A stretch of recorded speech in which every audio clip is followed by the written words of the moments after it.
ओम शांति। भारत में अश्विन मास के कृष्ण पक्ष की प्रतिपदा एकम से लेकर अमावस्या तक के दिन पितृ पक्ष के दिन माने जाते हैं। इन्हें ही श्राद्ध के दिन भी कहा जाता है।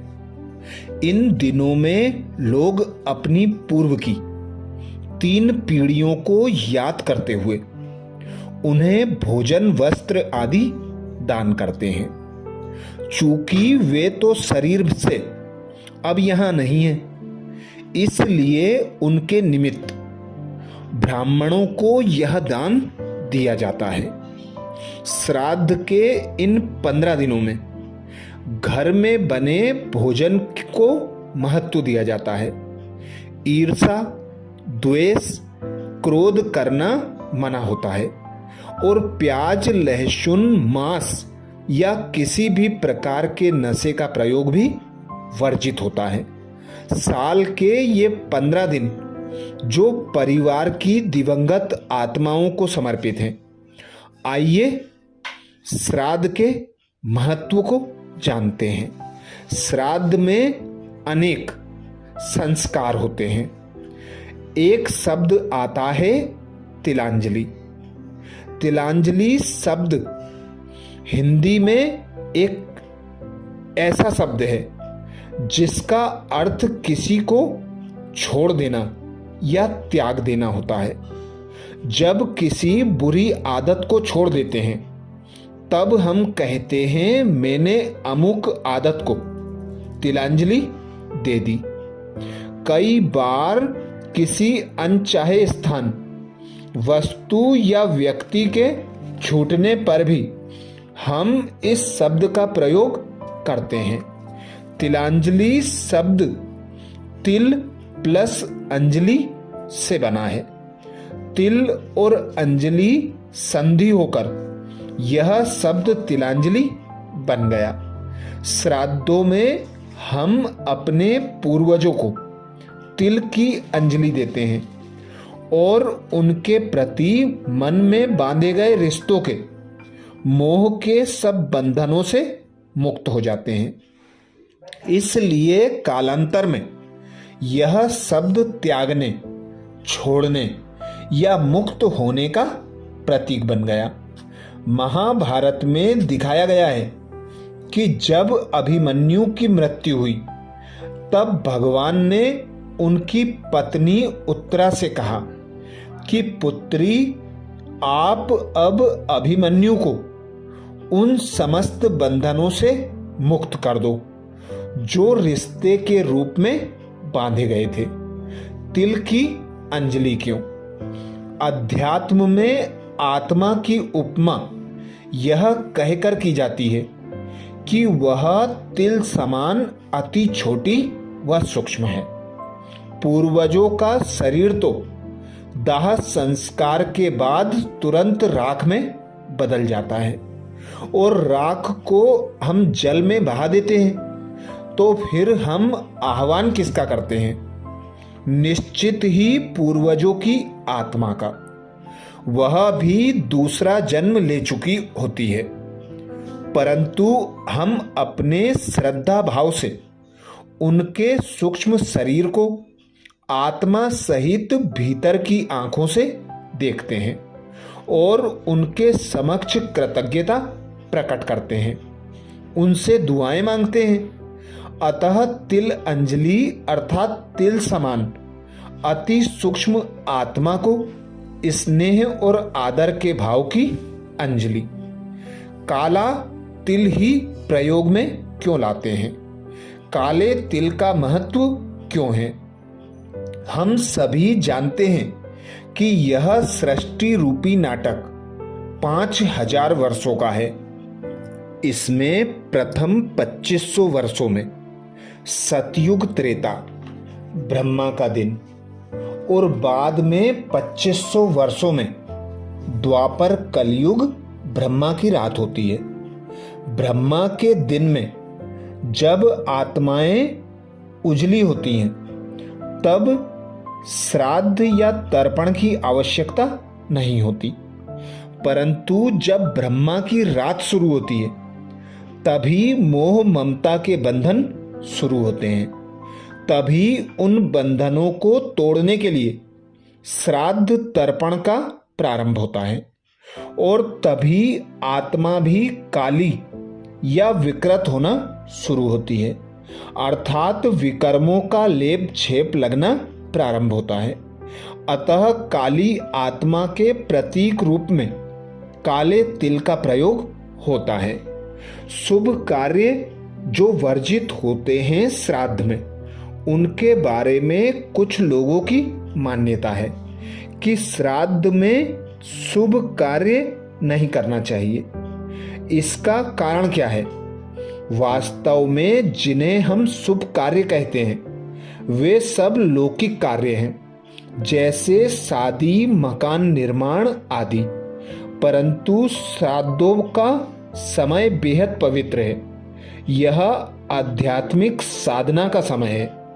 यह उसी में बीतना चाहिए, स्थूल और क्षण भंगुर गतिविधियों में नहीं। इस काल में परमात्मा में मन को एकाग्र कर सच्ची कमाई जमा करें।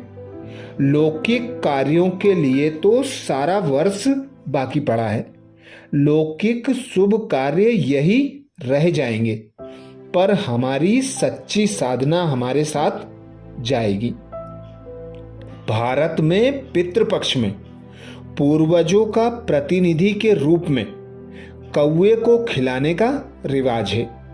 कईयों के मन में प्रश्न उठता है कि क्या सचमुच दिवंगत आत्माएं कौवे के शरीर में प्रवेश कर उसके मुख से खाती हैं?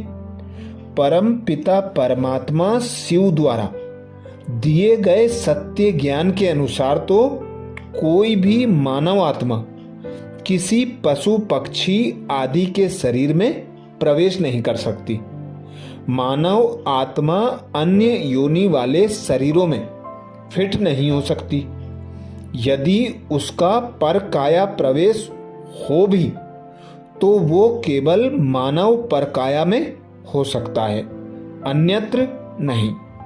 दूसरी बात यह भी है कि दिवंगत आत्मा अन्यत्र जन्म ले चुकी है।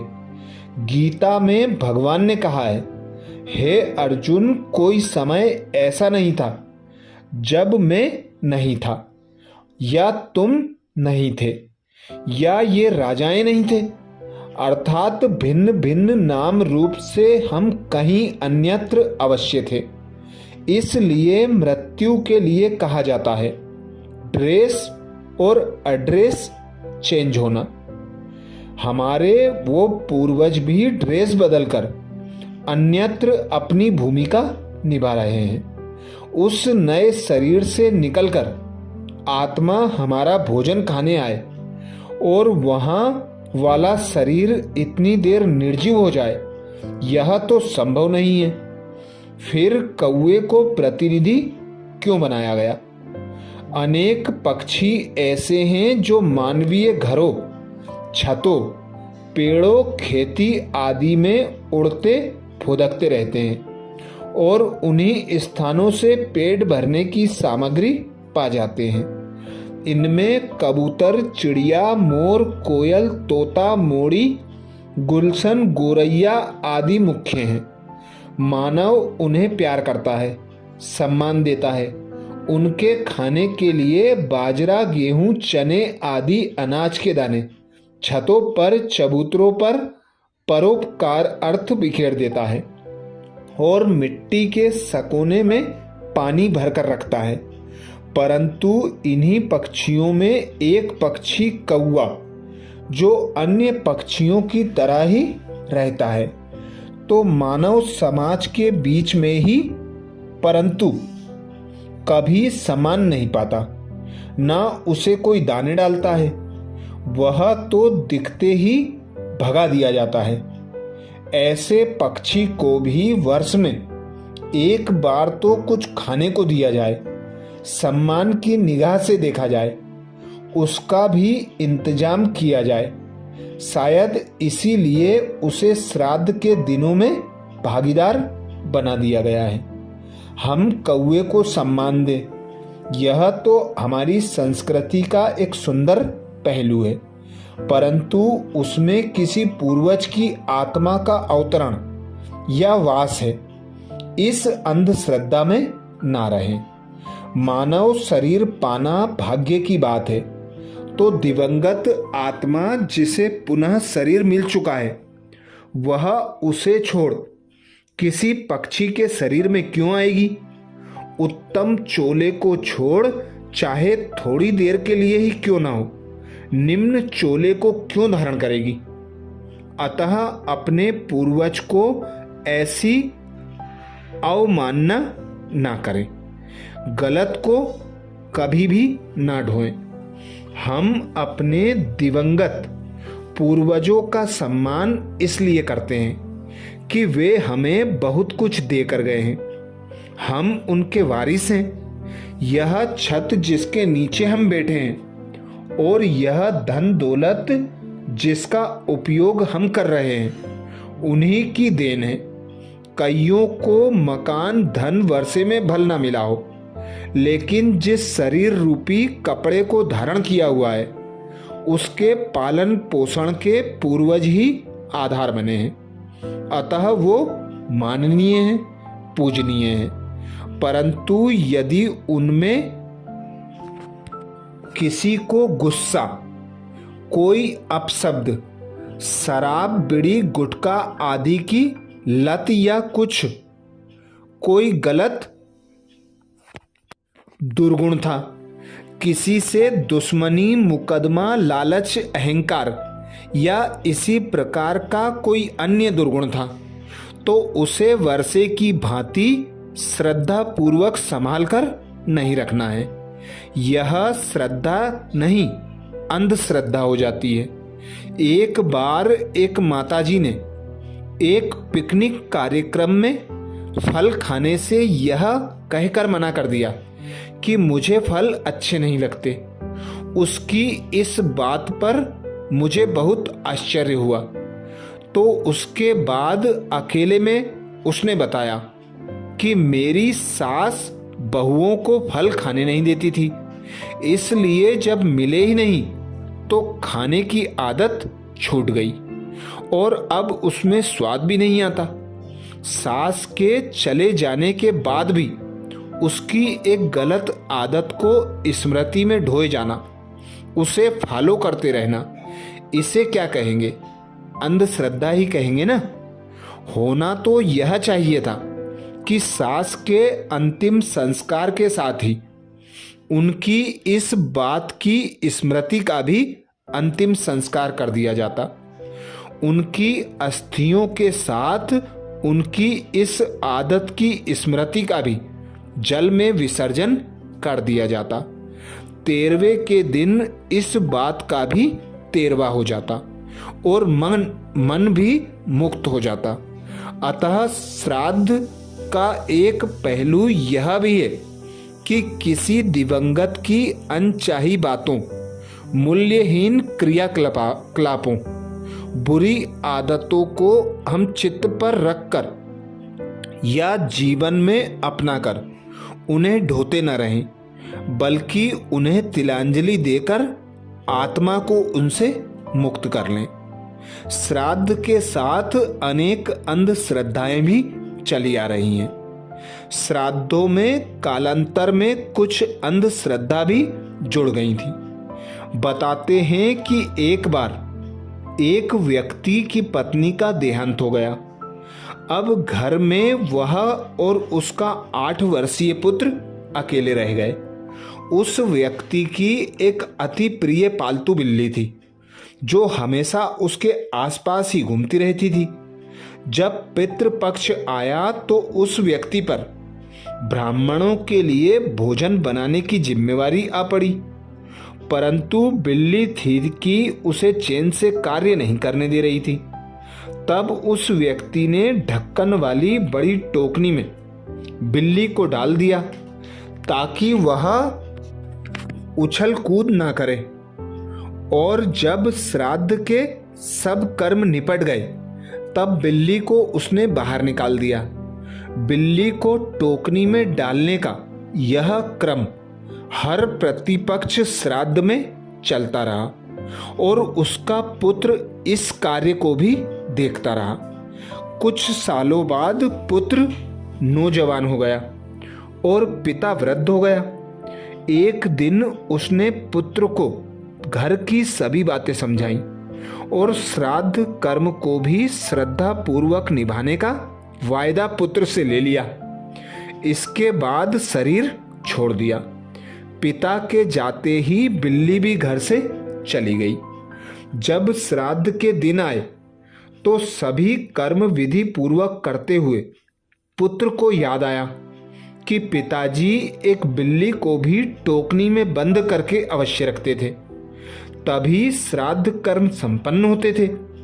उसने कहीं से बिल्ली मंगवाई, उसे टोकनी में बंद किया और फिर ब्राह्मणों को भोजन खिलाया। भोजन खिलाने के बाद बिल्ली को मुक्त कर दिया। पिता के लिए बिल्ली को टोकनी में डालना एक मजबूरी थी, परंतु पुत्र के लिए वह बात अंधश्रद्धा बन गई। वह इसे ढोता रहा। इस प्रकार कालांतर में कई अर्थहीन रस्में रीति रिवाज के रूप में पितृपक्ष से जुड़ गईं। ऐसे ही एक और घटना में देखते हैं। श्राद्धों की आड़ में बार बार लालच पांव पसार लेती है। ऐसी ही एक घटना तेनालीराम के समय की है। एक व्यक्ति ने श्राद्ध के दिनों में कुछ पंडितों को भोजन का निमंत्रण दिया। पंडितों ने निमंत्रण तो स्वीकार कर लिया, परंतु आपस में मिली भगत करके यजमान को कहा कि आपके पिताजी को आम बहुत पसंद थे, अतः भोजन के बाद दक्षिणा में हमें एक एक सोने का आम जरूर दिया जाए, तभी उनकी मुक्ति होगी। वह व्यक्ति सोच में पड़ गया और इस आर्थिक संकट से बचने के लिए बुद्धिमान तेनालीराम से सहायता लेने पहुंच गया। तेनालीराम ने उसकी बात पूरी सुनी और कहा, आप उन्हें भोजन पर बुलाइए, मैं आ रहा हूं। भोजन हो जाने के पश्चात पंडितों ने देखा कि तेनालीराम के हाथ में एक गर्म लोहे की सलाख है। उसे पकड़े हुए तेनालीराम ने आदरणीय पंडितों से कहा, आदरणीय पंडितों, यजमान के पिताजी प्रतिदिन इस गर्म सलाख से अपने शरीर को गुदवाते थे। आप भी पहले इससे अपने शरीर को गुदवा लीजिए, फिर आप सबको सोने के आम भी दक्षिणा स्वरूप अवश्य दिए जाएंगे। इतना सुनते ही सभी पंडित भाग खड़े हुए। इस घटना को समझाने का हमारा यही उद्देश्य है कि श्राद्ध में अंधश्रद्धा को वास न होने दें। मरणोपरांत पूर्वजों को हलवा पूरी खीर का भोग भी तभी सफल होता है जब हम उनके जीते जी उन्हें मान सम्मान दें। अतः मरणोपरांत किसी बिचौलिए द्वारा उन तक भोजन सामग्री पहुंचाने से अच्छा है कि जीते जी सामने बैठा कर प्यार से उन्हें वो सब स्वीकार करा दिया जाए जो वे चाहते हैं, जैसा वे हमसे इच्छा रखते हैं। कोई भी पूर्वज अर्थात बाप, परदादा, दादा, दादी या परदादी हर बच्चे से यही आशा रखती है कि उसमें कोई दुर्गुण ना हो, वह सत्य बोले, सत्य मार्ग पर चले, सत्गुणों को धारण करे, किसी का बुरा ना करे, हर आत्मा का भला चाहे। तो ऐसे सद्गुणों से भरपूर होकर अपने पूर्वजों को सच्ची श्राद्ध पर श्रद्धांजलि देना, उनकी इच्छा को पूर्ण करना, यही सच्ची श्राद्ध मनाना है। अच्छा, ओम शांति।